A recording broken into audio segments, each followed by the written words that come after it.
Assalamu alaikum, welcome to another video. I am Ahmed Raza, head of English Proficiency Tests at Edify Group of Companies.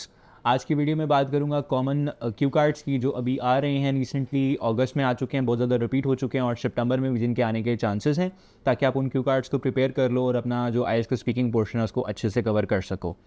So let's get started with that. First of all, the category which is quite prominent these days is experience-related cue cards. What do I mean by that? Experience-related cue cards का मतलब ये है, for example, मैं आपसे पूछ सकता हूँ कि describe a journey that had a major impact on you. Describe an experience of a bad journey. Describe an experience of a journey with a local transport. तो मैं सिर्फ स्पेसिफिकली एग्जांपल जर्नी की दे रहा हूँ समझाने के लिए कि एक्सपीरियंस रिलेटेड क्यू कार्ड्स किस तरह के होते हैं, वरना ज़रूरी नहीं है कि वो उस तक बाउंड हो. एक्सपीरियंस का मतलब ये होता है कि कोई भी चीज़ जो आपने डिस्क्राइब करनी है कि आपको एक्सपीरियंस हुआ था, मतलब time, but somehow most of the time the cue cards which are coming related to the experiences are related to the traveling.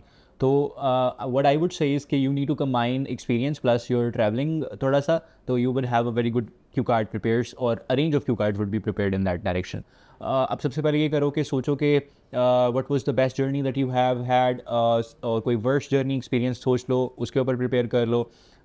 recent journey जो भी है, मतलब कहने का मकसद सिर्फ इतना सा है कि एक ही तुम लोग अगर प्रिपेयर कर लोगे ना तो उसमें काफ़ी सारे कवर हो जाने बड़ी आराम से. फॉर एग्जांपल अगर एक जर्नी प्रिपेयर करते हो और उसी में अगर वो पूछता है अच्छा है तो उसको अच्छा करके प्रेजेंट कर दो, अगर वो बैड पूछ रहा है तो बैड कर दो. अगर वो पूछता है कि लोकल ट्रांसपोर्ट से गए थे तो वही जर्नी की बात करनी है, बस ये बता देना है कि मैं गया जो था वो लोकल ट्रांसपोर्ट गया था और लोकल ट्रांसपोर्ट पर जाने के लिए जो उसके ड्रॉबैक्स थे, जो उसके हर्डल्स थे, जो जो जो इनकन्वीनियंसेस आपने फेस की थी, उसके ऊपर थोड़ा सा आपने हाईलाइट कर देना है. क्यू आर के अंदर मैं हमेशा ये बात स्टूडेंट को कहता हूँ कि ये चीज़ बड़ा गौर किया करो कि क्या मेजर एरिया क्या है उस क्वेश्चन का और मैंने किस चीज़ के ऊपर एक्सपैंड करना है. अब इस तरह के क्वेश्चन के ऊपर अगर लेट से वो फोकस कर रहा है तो फोकस आपकी एक्सपीरियंस के ऊपर है, ना कि वो एक जर्नी इन इटसेल्फ के ऊपर, but throughout that the experience that you went through. Let say कि अगर हम इसी केस के अंदर पब्लिक ट्रांसपोर्ट से आपने किया ट्रैवल और आप जाके पहुँचे वहाँ पे, तो एक्सपीरियंस जो है वो आपका पब्लिक ट्रांसपोर्ट का, जिसके ऊपर आपने एक्सपैंड करना है कि वो कितना बुरा था, उसने आपको कितना थकाया, वो कितना वैल्यूएबल था, उसने आपको क्या सिखाया. तो जब इस तरह के क्वेश्चन आते हैं तो ये ज़रूर फोकस कर लिया करो कि मैंने एक्सपैंड यानी कि ज़्यादा स्टोरी जो मैंने फेंकनी है वो किस चीज़ के ऊपर फेंकनी है. अक्सर ऐसा होता है कि हम इररेलेवेंट स्टोरीज़ जो है वो सुनाते हैं और फिर हम कहते हैं कि मेरा क्यू कार्ड तो बड़ा अच्छा हुआ था बट एग्जामिनर शेड्यूल था और उसने मुझे नंबर नहीं दिए. तो ज़रूरी नहीं है कि एग्जामिनर शेड्यूल हो, ज़रूरी ये हो सकता है कि आपने जो है वो बहुत ज़्यादा गलत चीज़ के ऊपर बात करी, जो मेन चीज़ के ऊपर बात करनी थी वो आपने मिस कर दी.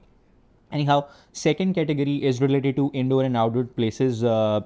मतलब जैसे आप एक बड़ा बहुत पुराना क्यू कार्ड है जी, describe an outdoor activity that you haven't tried but you would like to do in the future.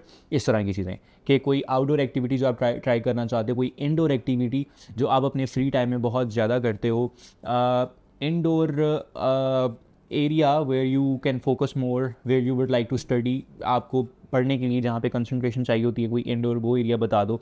Outdoor area जहाँ पर आप रिलैक्सेशन के लिए जाते हो.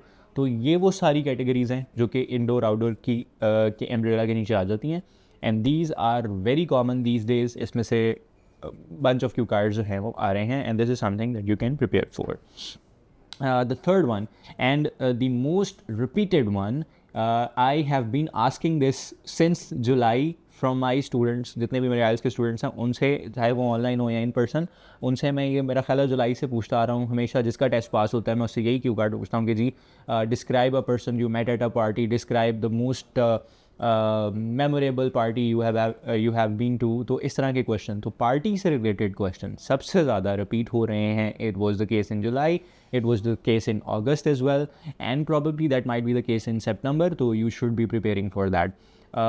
जितने भी पार्टी वाली चीज़ों किससे रिलेटेड आ जाते हैं कि आप उधर किस बंदे से मिले पार्टी थ्रू, अच्छा उसके फिर फॉलोअप क्वेश्चंस भी ना सारे उसी से रिलेटेड आ जाते होते हैं कि do you like to give parties, or like do you like to arrange parties or not, how many parties have you been to, how frequently you visit parties, इस तरह के. तो अगर मेरा कोई पुराना स्टूडेंट सुन रहा होगा तो वो इससे बहुत ज़्यादा रिलेट कर सकेगा कि ये सारे क्वेश्चन सर ने मुझसे पूछे हुए हैं. And the reason why we do that is कि एग्ज़ाम से बिल्कुल पहले स्टूडेंट सिर्फ उन चीज़ों की प्रिपरेशन करे जो कि एग्जाम में जिसके आने के चांसेस ज़्यादा हैं, and that's why we keep on doing that. And most of the time the cue cards and the writing tasks somehow relate with what we do in this in our sessions. So this is the most repeatable category and you must prepare for this. Lastly, it's a tough one, but it is an important one, and it's not a new one, but somehow दोबारा से उभर कर ऊपर आया हुआ है, and it is about a historical building. Describe a building which has a historical significance in your country. Describe a historical building of your country. Describe your favorite historical building of your country. Could be anything like that. और इसका जो follow up हो रहा है वो भी entirely buildings के ऊपर है कि आपको क्या लगता है, न्यू आर्किटेक्ट होना चाहिए, पुराना आर्किटेक्ट होना चाहिए, पुराने आर्किटेक्ट के क्या फ़ायदे, नए आर्किटेक्ट के क्या फ़ायदे हैं, मॉडर्न डिज़ाइंस पसंद करते हो आप या फिर आप कन्वेंशनल आर्किटेक्चरल ओल्ड डिज़ाइंस पसंद करते हो. Why should we preserve our old buildings, why there is a need to that, what are the benefits of preserving old buildings, how old buildings bring tourism to the country. ये सारे वो question हैं जो कि इस category के follow question हो सकते हैं. If I were your examiner I would be asking these question, and naturally any examiner would ask these question क्योंकि यही उसके साथ मिलते जुलते हैं. तो समहाउ जब तुम कोई एक पिक करोगे और उसके ऊपर तुम स्टोरी बताओगे तो उसमें से जो क्वेश्चन निकलेंगे वो यही निकलेंगे, राइट. तो what you need to focus on this is कि just figure out one historical building, read about it, उसके ऊपर एक फिट किस्म का आंसर तैयार कर लो कि जी ये मेरी फेवरेट हिस्टोरिकल बिल्डिंग है, ये इतने में बनी थी, इसने बनाया था इसको, इसका आर्किटेक्चरल जो इंटरेस्ट है वो इस तरह से रिलेट कर रहा है, इसके ये बेनिफिट्स हैं. ये सारी चीज़ें जो है ना इनको थोड़ा सा फिगर आउट कर लो, और फिर जिस किस्म का भी आंसर आएगा तुम उसको थोड़ा सा ट्वीक कर आके इसके अंदर जो है वो एडजस्ट कर सकते हो. और फिर फॉलो अप क्वेश्चन भी ऑब्वियसली जब उसमें से आएंगे तो you would be able to cater those questions really well. And it is not something which is really new. You can find it over Google. भरा पड़ा है इसके साथ, तुमने बस लिखना है historical building related cue cards and their responses and their you would find all of the resources.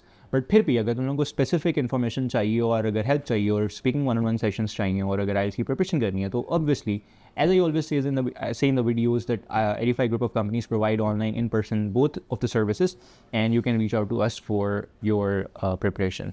If you have any question related to that, contact us on the given number below, or just reach out to us, visit our office. We are offering services in Peshawar, Multan, Islamabad, in Lahore, and in Faisalabad. Our head office is here. So you can reach out to us in any of these cities of Pakistan. Thank you so much for watching the video.